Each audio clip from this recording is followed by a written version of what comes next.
Bismillahirrahmanirrahim. Wassalatu wassalamu ala Rasulillah wa ala alihi wa ashabihi wa man tabi'ahum bi ihsan ila yaumiddin. Allahumma shalli ala Muhammad wa ala ali Muhammad kama shallaita ala Ibrahim wa ala ali Ibrahim fil alamin innaka Hamidum Majid. Sahabat UIM yang dirahmati Allah Subhanahu wa taala, masuk pertanyaan kepada UIM channel bahwa mengatakan bagaimana pandangan Ustadz terkait dengan perselisihan antara satu muslim dengan muslim yang lainnya terkait dengan mensikapi corona. Maka sahabat UIM yang dirahmati Allah Subhanahu wa taala, setidaknya saya melihat ada 4 mazhab daripada umat Islam yang melihat corona ini sehingga dalam ibadah-ibadahnya mengikuti pendapat atau dari 4 mazhab ini.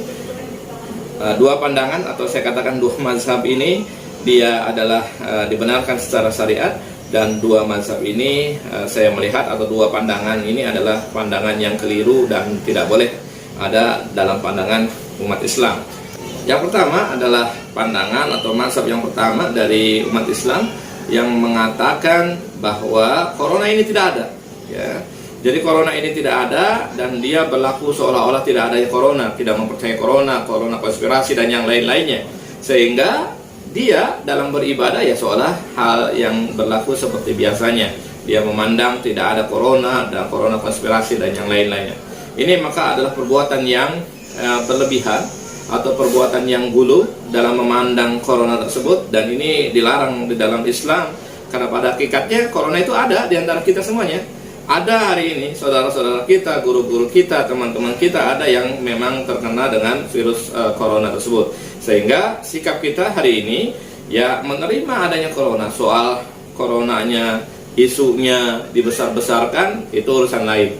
Tapi coronanya memang ada dan menimpa seluruh negeri kaum muslimin. Sehingga sikap kita hari ini menolak sikap gulu yang menganggap bahwa corona itu tidak ada. Ya, ini sikap gulu yang tidak boleh, yang harus kita abaikan, sikap gulu dalam memandang corona tersebut. Sikap yang kedua adalah atau pandangan atau mazhab lah boleh dikatakan seperti itu. Sikap yang kedua atau pandangan yang kedua adalah mengatakan corona itu ada dan dia mensikapi dengan hati-hati. Khawatirnya dia tertular, khawatirnya ini menyebabkan kematian dan memberikan keburukan kepada dirinya. Dan ini berdasarkan pendapat-pendapat para ulama yang berdasarkan maqasid syariah, hifdzun nafs, ya, melindungi jiwa-jiwa, maka mereka memakai masker misalkan, ya, terus kemudian jaga jarak dalam shopnya, dan misalkan ada yang kemudian akhirnya mengeluarkan fatwa untuk sholat Jum'ah di rumahnya, sholat rawatib, sholat wajib di rumahnya. Maka pada hakikatnya ini dikeluarkan berdasarkan pendapat-pendapat dari para ulama, dan kita masih mafhum, masih paham terkait dengan perkara hal ini. Maka kalau masuk dalam perkara pendapat kedua ini, maka kita boleh memaklumi saudara kita yang mengambil pendapat yang kedua ini. Yang ketiga, pandangan atau mazhab yang ketiga, yang kalau kita lihat terkait dengan corona ini, maka kita melihat ada saudara-saudara kita kaum muslimin yang memang meyakini ada corona, namun tidak segebiah-uyah istilahnya, ya, kalau dalam bahasa Jawa itu digebiah-uyah. Dia mengatakan bahwa seluruh daerah Indonesia zonanya merah, sehingga harus pakai masker, harus shopnya direnggangkan, dan harus sholatnya di rumah. Tidak seperti itu. Saudara kita memahami bahwa di setiap daerah itu berbeda-beda terkait dengan zonanya. Ada yang zona merah, zona kuning, bahkan zona hijau. Sehingga kalau misalkan ada kita mendapati saudara seperti hari ini misalkan viral, ya, ada seorang imam menyuruh makmumnya untuk merafatkan shaf, maka bisa jadi itu terjadi di daerah yang hijau yang memang tidak ada virus corona. Dan itu memang menjadi keutamaan seorang mukmin ketika dia sholat, ya, terus kemudian merafatkan shafnya dan sholatnya itu di masjid, ya, atau kemarin misalkan di Idul Adha di lapangan, maka itu adalah keutamaan untuk seorang muslim. Yang keempat ini yang hari ini terjadi juga di umat Islam, pendapat yang keempat, dan ini tidak diperbolehkan, yaitu menganggap corona secara berlebihan, sehingga sebagian syariat dihapus, sebagian syariat diganti dengan syariat-syariat yang baru. Nah, ini tidak boleh, bahkan haram dikatakan oleh para ulama. Misal ada orang kaum muslimin yang hari ini melaksanakan sholat Jum'ah, sholatnya melalui melalui Zoom meeting misalkan ya, melalui tautan, tidak secara langsung. Nah, ini tidak diperbolehkan karena syariat mengajarkan imam dan makmum itu harus berada dalam satu tempat. Tidak boleh imamnya misalkan di Jakarta, makmumnya dari seluruh Indonesia, ya, dia melaksanakan sholatnya ya secara misalkan Zoom meeting dan yang lain-lain, itu tidak diperbolehkan. Begitupun melaksanakan sholat Jumat atau sholat Idul Adha, ya, khutbahnya di mana, imamnya sholat di mana, kemudian makmumnya melaksanakan di sini. Nah, ini adalah perkara keempat yang memang diharamkan oleh Islam. Jadi ada 4 perkara, ya, 2-nya masih diperbolehkan di dalam Islam dan 2-nya memang diharamkan atau tidak diperbolehkan di dalam Islam.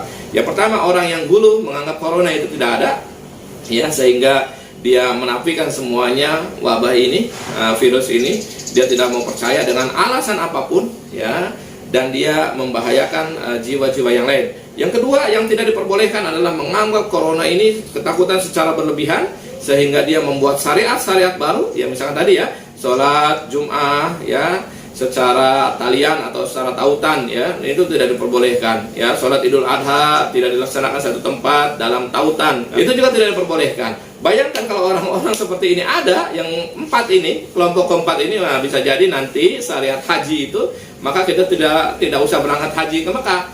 Cukup hajinya di sini saja, tampilkan Ka'bahnya, tampilkan nanti kita tawaf, ya, tawaf di Indonesia. Cukup mengelilingi misalkan laptopnya saja, karena dalam laptopnya itu yang ada gambar Ka'bahnya.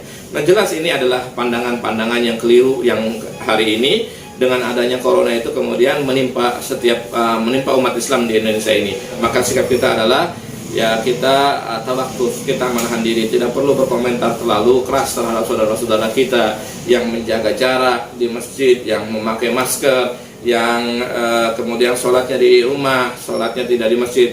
Kita tidak terlalu berkomentar yang sangat keras terhadap saudara-saudara kita. Begitupun yang tidak setuju dengan perkara-perkara misalkan sholatnya di masjid, sholatnya rapat barisannya, atau bahkan mereka tidak menggunakan masker, maka kita juga tidak boleh terlalu vokal mengkritisi saudara-saudara kita semuanya, karena perintah dari Allah Subhanahu wa taala adalah wa'tasimu bihablillahi jami'a wala tafarraqu, hendaklah kalian menjalankan kitabullah, yaitu Al-Quran dan Sunnah Rasulullah SAW, wala tafarraqu, janganlah kalian berpecah belah di dalamnya. Nah, inilah sikap yang harus kita ambil hari ini, melihat perbedaan-perbedaan di kalangan muslim. Jangan kita menjadi bara yang menyulut, ya, memperkeruh suasana, dan akhirnya antara satu muslim dengan muslim yang lainnya menjadi berantem, antara satu muslim dengan muslim yang lainnya menjadi saling bersengketa dan saling menghujat antara satu dengan yang lainnya. Mudah-mudahan kita semuanya menjadi orang-orang atau generasi muslim yang bisa mendamaikan kedua muslim dengan pandangan-pandangan yang berbeda. Karena dalam fikih, ya, senantiasa berubah berdasarkan perkembangan zaman. Di sana terbuka istihad ulama-ulama fikih berdasarkan dengan perkembangan zaman di negerinya masing-masing. Hari ini kita misalkan di Indonesia dengan ahli fikihnya menyatakan pendapat A, pendapat B, maka kita saling menghormati pendapat-pendapat fikih tersebut, dan insya Allah semua pendapat dari para ulama tersebut insya Allah akan membawa kita kepada kemenangan Allah Subhanahu wa taala. Yang perlu kita hari ini samakan, yaitu kita sama-sama mendoakan mudah-mudahan Allah Subhanahu wa taala segera mengangkat virus corona sehingga tidak menjadi fitnah untuk umat Islam. Sedih kalau kita lihat misalkan hari ini kita sholat di musola, di masjid yang lain, kita lihat safnya renggang, sangat-sangat sedih dan menyayat hati. Kemudian kita juga melihat misalkan sholat dan misalkan ada yang sholat di rumah dan tidak melaksanakan Jumatan karena pertimbangan corona juga. Ini juga perkara-perkara yang menyedihkan dan menyayat hati-hati kita sebagai seorang mukmin. Tapi lebih daripada itu, kita lebih baik berdoa kepada Allah Subhanahu wa taala, mudah-mudahan Allah Subhanahu wa taala mengangkat virus corona ini dan menyelesaikan di Indonesia, sehingga kemudian Indonesia bisa melaksanakan ibadah secara sempurna dan mengambil keutamaan atau azimah dan tidak mengambil perkara-perkara rukhsah yang dibenarkan juga oleh syariat. Assalamualaikum warahmatullahi wabarakatuh.